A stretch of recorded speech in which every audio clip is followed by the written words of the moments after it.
నమస్తే welcome to V3 news లక్ష్యం సమాజ్ అయితే నేను మానస ముందుగా హెడ్లైన్స్.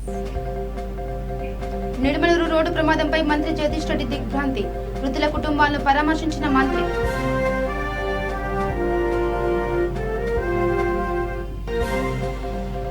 ఏపీలో జోరుగా తిరుపతి ఉప ఎన్నికల ప్రచారం, గెలిపే ధ్యేయంగా ముందుకెళ్తున్న బీజేపీ.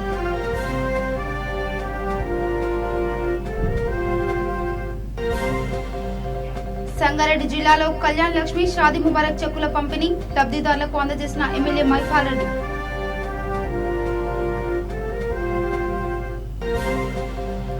నారాయణపేట జిల్లాలో చెక్ డ్యాం కు శంకుస్థాపన, ప్రారంభించిన ఎమ్మెల్యే పట్నం నరేందర్ రెడ్డి.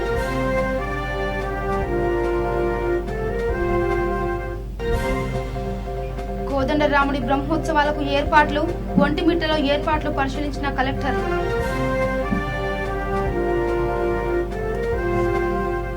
డీటెయిల్స్ వెళ్తే నల్గొండ జిల్లా నిడమలూరు మండల కేంద్రంలో లారీ బైక్ ను ఢీకొట్టిన ప్రమాదంలో పెద్దవూర మండలం తెప్పలమడుగు గ్రామ సర్పంచ్ శ్రీనివాస్, విజయ ఇద్దరు చిన్నారులు మృతి చెందారు. వీరి మృతదేహాలను మిర్యాలగూడ ప్రభుత్వ ఏరియా హాస్పిటల్ తరలించారు. సమాచారం అందుకున్న రాష్ట్ర విద్యుత్ శాఖ మంత్రి Jagadish Reddy Nagarikal MLA Chirumarthi area hospital కు చేరుకుని మృతదేహాలను పరిశీలించి బాధిత కుటుంబాలను పరామర్శించారు.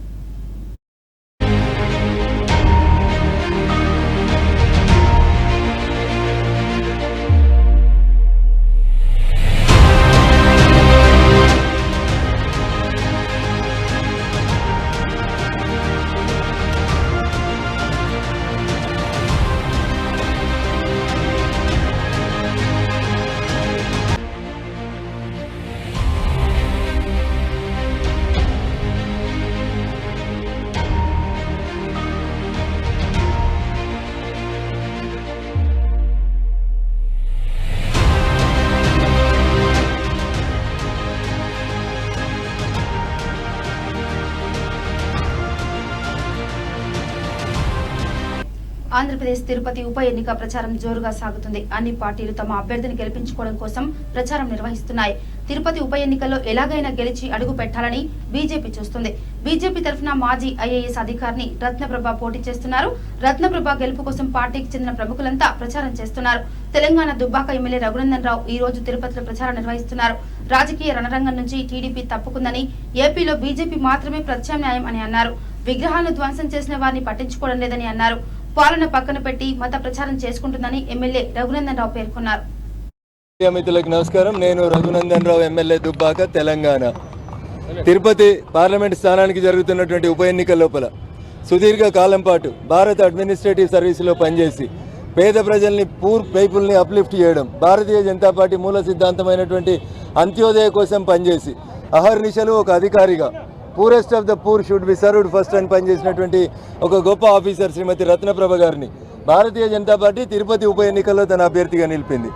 భారతీయ జనతా పార్టీ ఈ ఉప ఎన్నికలలో గెలిచిన మరుక్షణం లోపల తిరుపతిని అంతర్జాతీయ స్థాయి లోపల గుర్తింపు తీసుకొచ్చేటువంటి ఒక దైవక్షేత్రంగా తీర్చిదిద్దుతాం. మేము ఎంపీగా ఉన్నా, ఎమ్మెల్యేగా లేకున్నా ఈ ప్రాంతం నుంచి తిరుపతిని అమృత్ పట్టణం కింద ఎంపిక చేయడంతో పాటు తిరుపతి పార్లమెంట్ నియోజకవర్గ పరిధి లోపల వేలాది కోట్ల రూపాయల్ని పంపు చేసి భారతీయ జనతా పార్టీ అధికారంతో సంబంధం లేకుండా ప్రజా శ్రేయస్సే లక్ష్యంగా పనిచేసేటువంటి పార్టీ భారతీయ జనతా పార్టీ. కాబట్టి సోదరు రత్నప్రభ గారికి ఉన్నటువంటి సీనియారిటీని, సిన్సియారిటీని తిరుపతి ప్రజలు గుర్తించి గౌరవిస్తే వైసీపీ గెలిస్తే 10లో 11 అయితే తప్ప కొత్తగా ఆంధ్రప్రదేశ్కి ఒదిగేది ఏముండదు. అదే రత్నప్రభ గారు గెలిస్తే భారతీయ జనతా పార్టీ ఖచ్చితంగా తిరుపతికి అంతర్జాతీయ స్థాయి లోపల గుర్తింపు తీసుకొస్తుంది. వారి అనుభవం ఖచ్చితంగా తిరుపతి పార్లమెంట్ పరిధి లోపల విస్తృత స్థాయిలో పరిశ్రమల స్థాపనకి, నిరుద్యోగాన్ని పారదోలడానికి ఉపయోగపడుతుంది. కాబట్టి విఘ్నులైనటువంటి తిరుపతి పార్లమెంట్ ఓటర్ మహాశయులకి మేము చేసేటువంటి విజ్ఞప్తి, సుదీర్ఘమైనటువంటి అనుభవం, పేద ప్రజలతో అనుబంధం కలిగినటువంటి ఒక అధికారినిగా పనిచేసినటువంటి సోదరి రత్నప్రభ గారిని భారీ మెజార్టీతో గెలిపించాల్సిందిగా తిరుపతి ఓటర్ మహాశయులకు విజ్ఞప్తి. ఇక సంగారెడ్డి జిల్లా పటాన్చెరు ఎమ్మెల్యే క్యాంపు కార్యాలయంలో కళ్యాణ్ లక్ష్మి షాదీ ముబారక్ చెక్కుల పంపిణీ కార్యక్రమం ఏర్పాటు చేశారు. 57 మంది లబ్ధిదారులకు ఎమ్మెల్యే మైపాల్ రెడ్డి చెక్కులను అందజేశారు.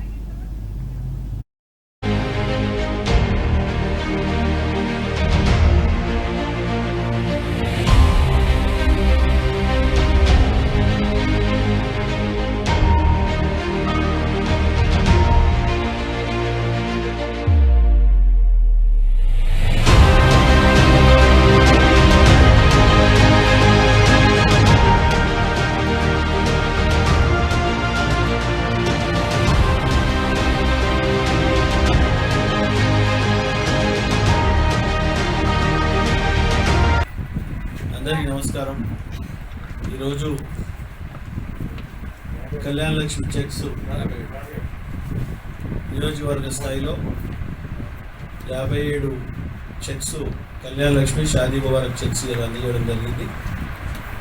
ఈరోజు తెలంగాణ ప్రభుత్వము కేసీఆర్ గారు ఆడబిడ్డ పెళ్లి చేయాలంటే కుటుంబంలో ఎన్నో ఇబ్బందులు ఎదుర్కొనే సమయాన్ని గమనించి 50,000 నుంచి స్టార్ట్ చేసి 75,000, 75,000 నుంచి 1,116,000 రూపాయలు ఈరోజు పేద కుటుంబాలకే కాకుండా అరులైన వారికి ప్రతి ఒక్కరికి ఈరోజు కళ్యాణ లక్ష్మి చెక్స్ అందించడం జరుగుతూ ఉన్నది. నియోజకవర్గం తరఫున ముఖ్యమంత్రి గారికి నేను మీ అందరి తరఫున ధన్యవాదాలు తెలియజేస్తూ ఈ కార్యక్రమంలో పాల్గొన్న ఎంఆర్ఓ గారు, కార్పొరేటర్లు, ప్రభాకరన్ గారు అందరికీ పేరు పేరున ధన్యవాదాలు. ఇక నారాయణపేట జిల్లా మద్దూరు మండల పరిధిలోని ఎక్కమేడి గ్రామంలో 266 లక్షల రూపాయలతో చెక్ డ్యాం కు శంకుస్థాపన పూజా కార్యక్రమం ఏర్పాటు చేశారు. ఈ కార్యక్రమంలో ఎమ్మెల్యే పట్నం నరేందర్ రెడ్డి పాల్గొన్నారు. ఈ సందర్భంగా సాగునీరు అందరికీ అందించేలా సీఎం కేసీఆర్ ఆదేశించారు అని తెలిపారు. కళ్యాణ లక్ష్మి, షాదీ ముబారక్, కరెంటు, రైతు బీమా, రైతు బంధు లాంటి మరెన్నో పథకాలను అందిస్తున్నామని కూడా చెప్పారు. ఈ కార్యక్రమంలో గ్రంథాలయ సంస్థ చైర్మన్ శాసం రామకృష్ణ, ఎంపీపీ విజయలక్ష్మి, మండల పార్టీ అధ్యక్షుడు శ్రీ వెంకటయ్య, మధుసూదన్ రెడ్డి, స్థానిక సర్పంచ్ నర్సప్ప, మాజీ జడ్పీటీసీ సలీం, పిఎస్సిఎస్ అధ్యక్షులు జగదీశ్వర్, శివకుమార్, వీరారెడ్డి, పలు గ్రామాల ఎంపీటీసీలు, సర్పంచ్లు, నాయకులు, అధికారులు, కార్యకర్తలు పాల్గొన్నారు. ఈరోజు మద్దూరు కోసి మండలాల్లో సుమారు 7 కోట్లతో 3 చెక్ డ్యాంల భూమి పూజ కార్యక్రమం చేసుకున్నాం. ఇప్పుడే ఎమ్మెల్యేపల్లి గ్రామాల మధ్యలో 2,66,00,000తో చెక్ డ్యాం నిర్మాణం ఇప్పుడే భూమి పూజ చేసుకున్నాం. గౌరవ ముఖ్యమంత్రి గారి నాయకత్వంలో ఈరోజు చెక్ డ్యాంల నిర్మాణంలో సుమారు 7 కోట్ల రూపాయలు కొడంగల్ నియోజకవర్గానికి 2 మండలాలకు ఇస్తున్నాడు. అక్కడ 3 మండలాలకు 13 రోజులు మొత్తం 20 కోట్ల రూపాయల చెక్ డ్యాం శాంక్షన్ చేయడం జరిగింది. అందులో భాగంగానే ఒక 2 నెలల లోపల కంప్లీట్ చేసి రైతులకు ఉపయోగకరంగా వాటర్ వచ్చేటట్టు బోర్లలో 24 గంటల కరెంటు వాటర్ ఉండేటట్టు ప్రభుత్వం ఏర్పాటు చేస్తూ ఉంది. అందులో భాగంగా ఈరోజు చెక్ డ్యాం నిర్మాణం చేపడతా ఉన్నాం. అదే కాకుండా మన ముఖ్యమంత్రి గారు రైతులకు అనేక కార్యక్రమాలు ఈరోజు 24 గంటల కరెంటు కానీ, రైతు బంధు కానీ, రైతు బీమా కానీ, దానికి అనుగుణంగా అందరికీ నీరు ఉండాలని చెప్పి చెక్ డ్యాంల నిర్మాణం కానీ, అదేవిధంగా రాబోయే రోజుల్లో సాగునీరు కానీ ఇవన్నీ తీసుకొచ్చి అనేక కార్యక్రమాలు చేస్తూ ఉన్నాం. ఈ చెక్ డ్యాం కూడా ఒక 2 నెలల లోపల కంప్లీట్ చేసి వర్షాకాలానికి ముందే రైతులకు అందుబాటులో తీసుకొస్తామని తెలియజేసుకుంటాం. కొత్త మండలాల గురించి అది ఆల్రెడీ ముఖ్యమంత్రి గారి దగ్గర ఉండేది, ఫైల్ ఉంది, తప్పకుండా వస్తుంది. కడప జిల్లా ఒంటిమిట్ట కోదండరాముని శ్రీరామనవమి వార్షిక బ్రహ్మోత్సవాల ఏర్పాట్లపై కలెక్టర్ హరికిరణ్, జిల్లా అధికారులు పరిశీలించారు. భక్తులకు ఇబ్బంది కలగకుండా అన్ని ఏర్పాట్లతో సంసిద్ధంగా ఉండాలని ఆదేశించారు. ఒంటిమిట్ట కోదండరాముని శ్రీరామనవమి వార్షిక బ్రహ్మోత్సవాలు ఏప్రిల్ 21 నుంచి 29వ తేదీ వరకు జరగనున్నాయి. ఉత్సవాలను వైభవంగా నిర్వహించడానికి కడప జిల్లా అధికారులు సమాయత్తం కావాలని ఆదేశించారు. రాష్ట్ర పండుగగా నిర్వహించే శ్రీరామనవమి వేడుకలకు విస్తృతంగా ఏర్పాట్లు చేపట్టాలని అధికారులకు సూచించారు. జిల్లా అధికారులు స్థానిక ప్రజాప్రతినిధులతో సమన్వయంతో ముందుకెళ్లాలన్నారు. ఏప్రిల్ 26న శ్రీ సీతారాముల కళ్యాణోత్సవానికి దాదాపుగా 2 లక్షల మంది భక్తులు హాజరయ్యే అవకాశం ఉందని అంచనా వేశారు. కళ్యాణోత్సవానికి ముఖ్యమంత్రి అతిథిగా వస్తున్నారని, పోలీసు అధికారులు సమన్వయంతో భద్రతాపరమైన ఏర్పాట్లు చేయడానికి సహకరించాలని కోరారు. సో తిథి ప్రకారం అన్ని విధాల పంచాంగాల ప్రకారం ఏప్రిల్ 26 అనే డేట్ ఆల్రెడీ నిర్ణయించడం జరిగింది టీటీడీ వైపు నుంచి. ఈఓ గారు కూడా నిన్న మాట్లాడి ప్రిలిమినరీ ఇన్స్పెక్షన్ ఈరోజు టీటీడీ అథారిటీస్ వైపు నుంచి సిఈ రమేష్ రెడ్డి గారు, అట్లాగే జిల్లా యంత్రాంగం నుంచి ఎస్పీ గారు, జాయింట్ కలెక్టర్ గారు, గౌరవ ఎమ్మెల్యే రాజంపేట మేడా గారు అందరం కలిసి ఈరోజు ఒక ప్రిలిమినరీ ఇన్స్పెక్షన్ చేశాం. సో దీంట్లో ఎప్పుడు జరిగే విధంగా కళ్యాణ వేదికలో జరపడానికి అన్ని ఏర్పాట్లు కూడా మనం చేస్తున్నాం ఇక్కడ ఏప్రిల్ 26వ తారీఖున. సో ముఖ్యమంత్రి గారికి కూడా ఆల్రెడీ దీన్ని తెలియజేయడం జరిగింది, ఇట్లాంటి కార్యక్రమం ఒకటి ఉందని చెప్పి. సో ఆయన కూడా సమ్మతించారు. లాస్ట్ టైం మొన్న వచ్చినప్పుడు వేరే కార్యక్రమంతో కడప వచ్చినప్పుడు ఆయనకి చెప్పడం కూడా జరిగింది. సో మేము కూడా ఈ ఏర్పాట్లన్నీ ఇప్పుడు మొదలు పెడుతున్నాం. సో టీటీడీ వైపు నుంచే మెయిన్ ఏర్పాట్లన్నీ టీటీడీ వైపు నుంచే ఉంటాయి. కళ్యాణ వేదిక అట్లాగే జిల్లా యంత్రాంగం యొక్క సహకారం ఉంటుంది, శానిటేషన్లో కానీ పోలీస్ యంత్రాంగంలో కానీ ఇవన్నీ. సో అన్ని ఏర్పాట్లు కూడా right from now they have started and you can easily finish. 25 రోజులు ఉంది, 3 వీక్స్లో ఈజీగా ఫినిష్ చేసేయచ్చు. సో ఈ కోవిడ్ నిబంధనలు పాటిస్తూ ఈసారి ఈ కార్యక్రమం ఉంటుంది. సో 2019లో కార్యక్రమం చేసి 2020 కోవిడ్ అని చెప్పి మనం కార్యక్రమం చేయలేదు. సో లాస్ట్ కళ్యాణ వేదికలో జరిగిన కార్యక్రమం 2019. ఈసారి మొట్టమొదటిసారిగా గౌరవ ముఖ్యమంత్రి గారు ఆయన ప్రమాణం స్వీకారం చేసినాక మనకి ఒంటిమిట్ట కళ్యాణోత్సవానికి రావడం జరుగుతుంది. లాస్ట్ టైం కోవిడ్ అని చెప్పి ఏకాంతంలో చేయడం జరిగింది లోపల గుడిలోనే. సో ఈసారి ప్రత్యేకంగా ముఖ్యమంత్రి గారు మొట్టమొదటిసారిగా దీంట్లో పాల్గొనడం జరుగుతుంది. సో దానికి తగిన విధంగా అన్ని ఏర్పాట్లు కూడా చేయడం మేము మొదలు పెట్టబోతున్నాం. So we can easily complete within 3 weeks. ఆర్టీసీని ప్రభుత్వంలో విలీనం చేస్తున్నామని ప్రకటించిన ప్రభుత్వం ఆ దిశగా చర్యలు చేపట్టకపోవడంపై ఆర్టీసీ కార్మిక సంఘాల నేతలు ఘాటుగా స్పందిస్తున్నారు. కార్మికుల ఉద్యోగ భద్రత కోసం ప్రభుత్వం తీసుకున్న నిర్ణయాన్ని కార్మిక సంఘాలు స్వాగతించినప్పటికీ కూడా ప్రభుత్వం నేటికి ప్రక్రియను వేగవంతం చేయడం లేదని ఆర్టీసీ ఎంప్లాయీస్ యూనియన్ నేత దామోదర్ అన్నారు. ప్రభుత్వం వెంటనే ఆర్టీసీని విలీనంపై చర్యలు తీసుకోవాలని, లేకుంటే సమ్మెకు దిగుతామని హెచ్చరించారు. అదేవిధంగా కార్మికులపై అధికారులు వేధింపులు అధికమయ్యాయని, కార్మిక హక్కుల కోసం పోరాటం చేస్తామని కూడా చెప్పారు. ఇప్పటికే చాలా వరకు హామీలు అమలు చేయడం జరిగింది. ప్రధానంగా ఇప్పుడు మా అధ్యక్షులు గారు చెప్పినట్లు ఏదైతే ఫైనాన్స్ సంబంధించిన బకాయిలు ఉన్నాయో అరియర్స్ సంబంధించిన వాటి మీద కూడా గతంలో మాతో చేసుకున్న ఒప్పందం ప్రకారం 2020 ఆగస్టు నాటికే పూర్తిగా చెల్లించాల్సిన పరిస్థితి. అయితే కోవిడ్ మహమ్మారి కారణంగానే జాప్యం జరిగినప్పుడు కూడా వాటిపై ఏం చేస్తారనేది ఇంతవరకు ఎటువంటి ఆలోచన మేనేజ్మెంట్ చేయట్లేదు. ప్రధానంగా రోజు రోజుకి ఇవాళ ఈ ప్రభుత్వం వచ్చిన తర్వాత ఎప్పటి నుంచో ఆర్టీసీ కార్మిక వర్గం కోరుకునే విధంగా ఆర్టీసీ ఉద్యోగులను ప్రభుత్వంలో విలీనం అయితే చేశారు. కానీ విలీనం చేసినప్పుడు ప్రభుత్వ ఉద్యోగులమైన ఆనందం రోజు రోజుకి సన్నగిల్లి వాళ్ళ విలీనం వల్ల ఎన్ని ఇబ్బందులు ఉన్నాయా అనే విధంగా కార్మిక వర్గం మనసులో ఆలోచన వస్తుందంటే దానికి ప్రధానంగా కారణం కొంతమంది అధికారులు సూపర్వైజర్ వ్యవహరిస్తున్న తీరు.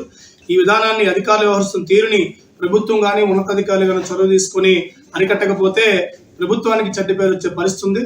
బలవంతంగా అధికారులు వ్యవహరిస్తున్న తీరే కార్మిక వర్గాన్ని ఇవాళ ఉద్యమం నెట్టాల్సిన పరిస్థితి అయితే ఉంది. కోరుకున్నారు విలీనం, పెన్షన్ సౌకర్యం వస్తుంది, ఓల్డ్ పెన్షన్ స్కీమ్ అని. అది ఓల్డ్ పెన్షన్ స్కీమ్ 2004 ముందు ఒకలా ఉంది, 2004 సిపిఎస్ ఉంది. ఆ పెన్షన్ రాదంటున్నారు. ఎందుకు రాదంటున్నారు? మీరు 2020లో ఆర్టీసీ ప్రభుత్వ ఉద్యోగులు అయ్యారు కాబట్టి. మేమేమంటున్నామంటే డేట్ ఆఫ్ అపాయింట్మెంట్ తీసుకోమంటున్నాం. 2020లో మేము ఆర్టీసీలో జాయిన్ అవ్వాలా. 2004 ముందు 26,000, ఇప్పుడున్న 52,000 మంది ఉద్యోగుల్లో 2004 ముందు 26,000 మంది ఉద్యోగులు ఉన్నారు. వాళ్ళందరికీ ఓల్డ్ పెన్షన్ ఇవ్వండి. 2004 తర్వాత ప్రభుత్వం సిపిఎస్ ఉంటుందా, ఓపీఎస్ ఇస్తుందా, లేకపోతే కొత్త పెన్షన్ ఇస్తుందా, ఏమి ఇస్తుందా అనేది ప్రభుత్వం అందరితో పాటు 6 లక్షలు 7 లక్షల మంది ప్రభుత్వ ఉద్యోగులు ఉన్నారు. వాళ్ళందరితో పాటు ఏ నిర్ణయం చేస్తే ఆ నిర్ణయాన్ని అంగీకరించగలం. ఇవాళ ఎక్కడైనా ఏ సంస్థనైనా విలీనం చేసినప్పుడు కానీ లేకపోతే ఇంకోటి ఉన్న సౌకర్యాలకు భంగం కలగకుండా అదనపు సౌకర్యాలు ఇవ్వాలి. అదనపు అంటే కొత్తగా ఇవ్వాలి అనట్లేదు. ప్రజెంట్ ఇవాళ మా కార్పొరేషన్ ఎంతవరకు ఉన్న సౌకర్యాలు కొనసాగిస్తూనే ఇవాళ ప్రభుత్వ ఉద్యోగులకు ఉన్నప్పుడు సౌకర్యాలు కలిగాం. ఓల్డ్ పెన్షన్ రాదు, మాకున్న మా డబ్బులతో ఏర్పాటు చేసుకున్నట్టు ఎస్ఆర్బీఎస్ పెన్షన్ ఆపేశారు. గవర్నమెంట్ ట్రీట్మెంట్ మంచి ట్రీట్మెంట్ వస్తుంది అనుకుంటే ఇవాళ అన్లిమిటెడ్ అవసరమైతే ₹1,00,00,000 ఖర్చు అయినా సరే మాకు ఖర్చు పెట్టే పరిస్థితి ఉండేది. ఇవాళ 5 లక్షలు ఖర్చు దాటిందని చెప్పేసి ఇవాళ క్యాన్సర్ రోగులకి, కిడ్నీ మార్పుకు సంబంధించి కానీ ఇతరత్ర దీర్ఘకాలిక రోగుల ట్రీట్మెంట్ కూడా ఆపేస్తున్నారు. అక్కడ అసంతృప్తి మొదలైంది. హామీలు ఉప ఎన్నికలో బీజేపీని గెలిపిస్తే తిరుపతి అభ్యర్థి అభివృద్ధి చెందుతుందని బీజేపీ ఎంపీ సుజనా చౌదరి అన్నారు. ఏపీకి హోదా పేరుతో కొన్ని పార్టీలు రాజకీయం చేస్తున్నాయని విమర్శించారు. ప్రత్యేక హోదాను వైసీపీ, టీడీపీలు రాజకీయ అవసరాలకు వాడుకుంటున్నాయని ఆరోపించారు. పుదుచ్చేరికి హోదా ఇచ్చారంటూ బీజేపీ దుష్ప్రచారం చేస్తున్నారన్నారు. రాష్ట్రాలు, కేంద్రపాలిత ప్రాంతాలకు హోదా కుదరదని ఆర్థిక సంఘం చెప్పిన విషయాన్ని ఈ సందర్భంగా గుర్తు చేశారు. విభజన చట్టంలో ఉన్న వాటితో పాటుగా లేనివి కూడా ఆంధ్రప్రదేశ్ కేంద్రం ఇచ్చిందన్నారు. ముఖ్యంగా ఈరోజు తిరుపతిలో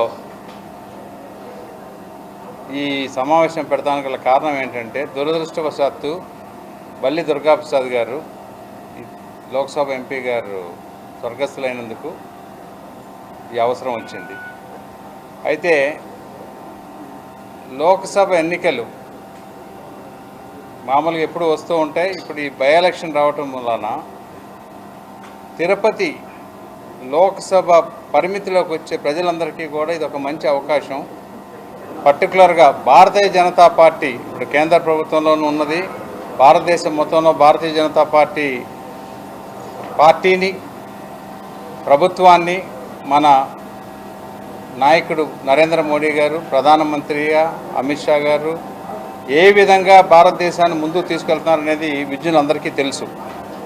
అయితే ఈ తిరుపతి విషయంలో ముఖ్యంగా మనం కనుక చెప్పుకోవాల్సి వస్తే అనేక మార్గాలుగా అంటే 2014లో మనం ఎన్డీఏ ప్రభుత్వం భారతీయ జనతా పార్టీ లీడర్షిప్తో కేంద్ర ప్రభుత్వం ఏర్పడిన తర్వాత నేను కూడా మోడీ గారి ఆధ్వర్యంలో మంత్రిగా పనిచేశాను. నా పర్సనల్ ఒపీనియన్ ఏంటంటే స్వతంత్ర భారతదేశంలో ఏ ఒక్క కేంద్ర ప్రభుత్వం కూడా ఒక రాష్ట్ర ప్రభుత్వానికి ఒకసారి అంటే 5 సంవత్సరాల వ్యవధిలో ఇన్ని సదుపాయాలు ఒక రాష్ట్రానికి కల్పించిన దాఖలాలు ఎక్కడా లేవు. అయితే మనం ఆంధ్రప్రదేశ్ విభజన చట్టం ప్రకారం అనేక హామీలు ఇవ్వడం జరిగింది. లోగడ యూపీఏ ప్రభుత్వంలో చట్టం చేసినప్పటికి కూడా అది అసాంకేతికంగా అంటే అన్సైంటిఫిక్గా విభజించబడిందనే ఉద్దేశంతో భారతీయ జనతా పార్టీ ఆ రోజున రాజ్యసభ నుంచి కొన్ని డిమాండ్ చేయడం జరిగింది. తర్వాత భారతీయ జనతా పార్టీ ఆధ్వర్యంలో ఎన్డీఏ ప్రభుత్వం ఏర్పడినాక రాజకీయ పార్టీ వేరు, ప్రభుత్వాలు వేరు. అంటే government is permanent in nature, నిరంతరం ప్రభుత్వం ఉంటుంది. చట్టాలు పాస్ చేసిన ప్రకారం కేంద్ర ప్రభుత్వం వాటిని ఎగ్జిక్యూట్ చేయవలసిన అవసరం ఉంది. జెడ్పీటీసీ ఎంపీటీసీ ఎన్నికలకు సిపిఎం పార్టీ సిద్ధమవుతుంది. అనంతపురం జిల్లాలో జెడ్పీటీసీ ఎంపీటీసీ ఎన్నికల్లో పోటీ చేసే అభ్యర్థుల జాబితాను ఆ పార్టీ నేతలు ప్రకటించారు. ప్రభుత్వం చేస్తున్న అసమర్థ పాలనతో ప్రజలు ఇబ్బందులు పడుతున్నారని, ప్రజా సమస్యలపై నిరంతరం సిపిఎం పార్టీ పోరాటం చేస్తుందని సిపిఎం జిల్లా కార్యదర్శి వి రాంభూపాల్ అన్నారు. జెడ్పీటీసీ ఎంపీటీసీ ఎన్నికల్లో తమ పార్టీ అభ్యర్థిని గెలిపించాలని ఈ సందర్భంగా విజ్ఞప్తి చేశారు. మా పార్టీ జిల్లా కార్యదర్శి వర్గ సభ్యులు నల్లప్ప గారు ఆ స్థానం నుంచి పోటీ చేస్తున్నాడు. అదేవిధంగా పుట్లూరు చంద్రకళ, అదేవిధంగా గార్లదిన్నెలో చౌడేశ్వరి, తర్వాత పెద్దవడుగురులో ఈశ్వరెడ్డి, ఈ 4 జెడ్పీటీసీ స్థానాలకు అభ్యర్థులుగా మా పార్టీ తరఫున పోటీ చేస్తున్నారు. అదేవిధంగా పట్నోడు ఎంపీటీసీ స్థానాలకు సిపిఎం పోటీ చేస్తుంది. ఇందులో దిమ్మగుడి, కిష్టిపాడు పెద్దొడుగురు మండలంలో, కనకచర్ల, కనుంపల్లి గార్లదిన్నె మండలంలో, సింగనమలలో తరిమల, అనంతపూర్ రూరల్ మండలంలో రాజీవ్ కాలనీ టు సోములదొడ్డి ఈ గ్రామాల్లో, అదేవిధంగా యాడికలో 5 ఎంపీటీసీ స్థానాలు ఉన్నాయి. 1, 2, 4, 5 3 మినహా మిగిలిన 4 స్థానాల్లో సిపిఎం అభ్యర్థులుగా పోటీ చేస్తున్నాం. అదేవిధంగా తాడిపత్రి రూరల్లో చిన్నపడమల, పుట్టూరులో కడవకల్లు ఈ స్థానాల్లో సిపిఎం అభ్యర్థులుగా పోటీ చేస్తున్నాం. ఈ స్థానాల్లో సిపిఎంను గెలిపించడానికి ప్రజలు ప్రధానంగా ఈ కాలంలో మా పార్టీ ఈ ప్రభుత్వం అధికారంలోకి వచ్చినప్పటి నుంచి ప్రజా సమస్యల్ని ప్రభుత్వం దృష్టికి తీసుకురావడంలోనూ, ప్రజా సమస్యల పట్ల నిరంతరం పోరాడటంలోనూ సిపిఎం చురుగ్గా వ్యవహరించింది.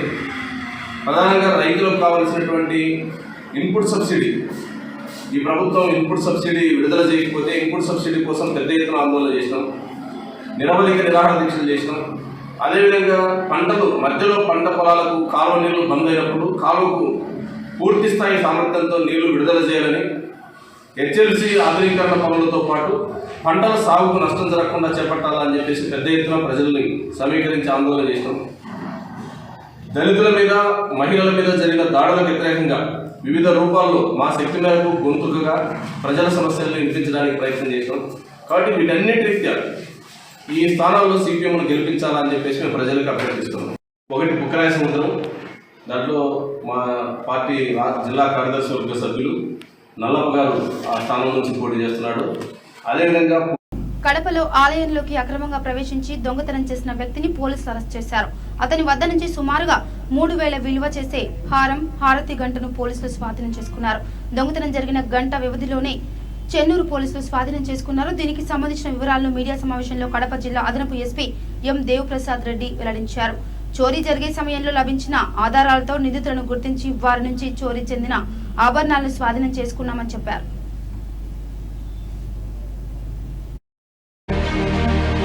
చెన్నూరు గ్రామంలో గల ప్రసన్న వెంకటేశ్వర స్వామి దేవాలయంలో దొంగతనం జరిగినట్టుగా గుడి పూజారి చెన్నూరు ఎస్ఐ గారికి రిపోర్ట్ ఇవ్వడం జరిగింది. దాని మీద కేసు రిజిస్టర్ చేసి దర్యాప్తు చేయడం జరిగింది. దర్యాప్తులో భాగంగా 1 గంటన్నర వ్యవధిలో అదే గ్రామస్తుడైన షేక్ గౌస్పియర్ అన్న అతన్ని అరెస్ట్ చేసి దొంగ సొత్తుని అతని నుండి రికవరీ చేయడం జరిగింది.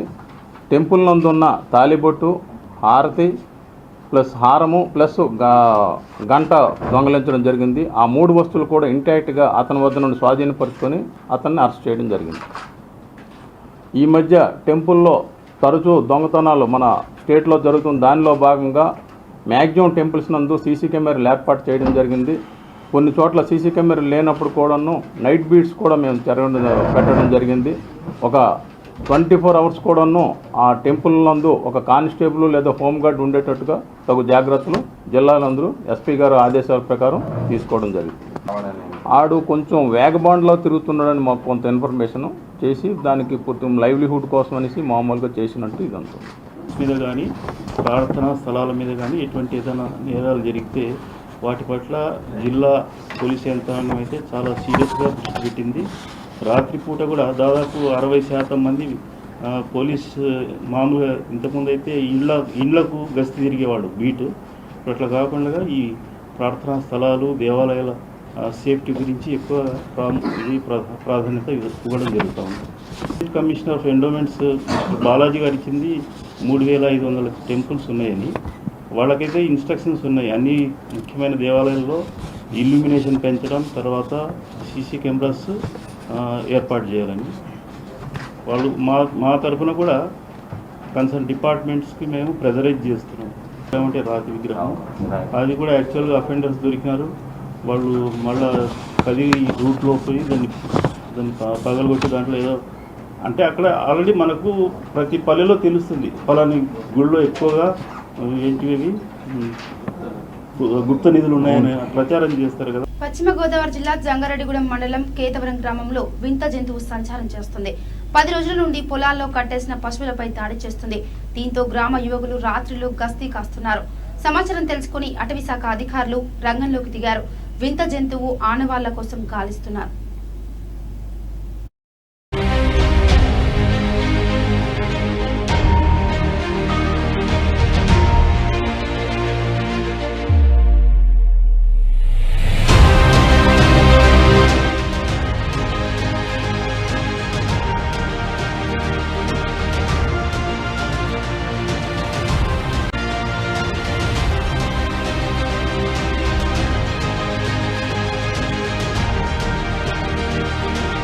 లంగర్ హౌస్ లో ఉద్రిక్తత చోటు చేసుకుంది. యువకులు ఆర్మీ సెలక్షన్ కోసం భారీగా వచ్చారు. దీంతో సరైన వసతులు ఏర్పాటు లేకపోవడంతో హంగామా చేశారు. రిక్రూట్మెంట్ కోసం 2 రాష్ట్రాల నుంచి యువకులు పెద్దగా సంఖ్యలో తరలివచ్చారు.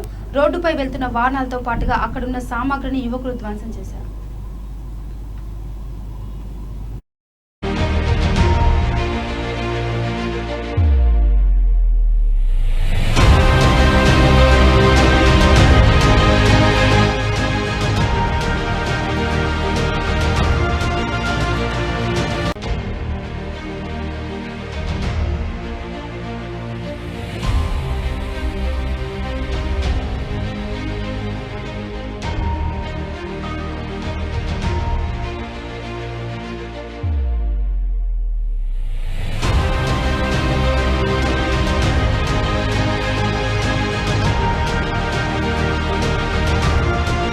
రంగారెడ్డి జిల్లా రాజేంద్రనగర్ పోలీస్ స్టేషన్ పరిధిలోని బుద్వేల్ వద్ద బస్సు డ్రైవర్ సైట్ ఇవ్వలేదని కార్ డ్రైవర్ బస్సు అద్దాలను ధ్వంసం చేశాడు.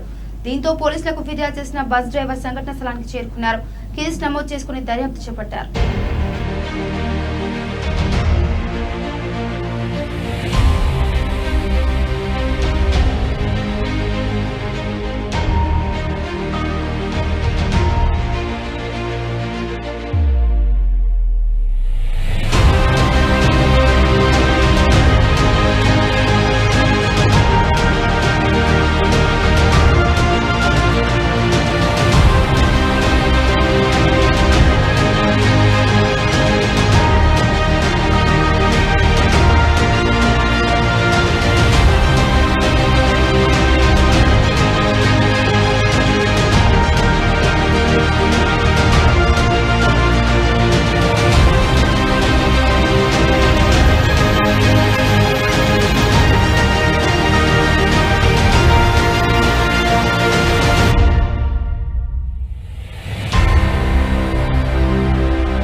బులెటిన్ ముగించే ముందు హెడ్లైన్స్ మరోసారి. నిడమనూరు రోడ్డు ప్రమాదంపై మంత్రి జగదీష్ రెడ్డి దిగ్భ్రాంతి, మృతుల కుటుంబాలను పరామర్శించిన మంత్రి.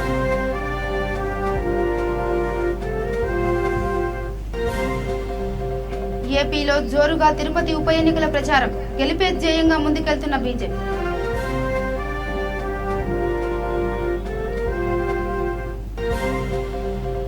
సంగారెడ్డి జిల్లాలో కళ్యాణ్ లక్ష్మి షాదీ ముబారక్ చెక్కుల పంపిణీ, లబ్ధిదారులకు అందజేసిన ఎమ్మెల్యే మైఖాల్ రెడ్డి.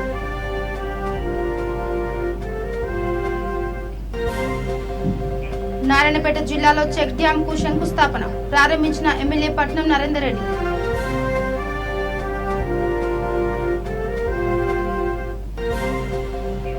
కోదండరాముడి బ్రహ్మోత్సవాలకు ఏర్పాట్లు, ఒట్టిమిట్టలో పూర్తి ఏర్పాటు పరిశీలించిన కలెక్టర్. ఇవి Britain updates. Keep watching V3 news. లక్ష్యం సమాజైతే. నమస్కారం.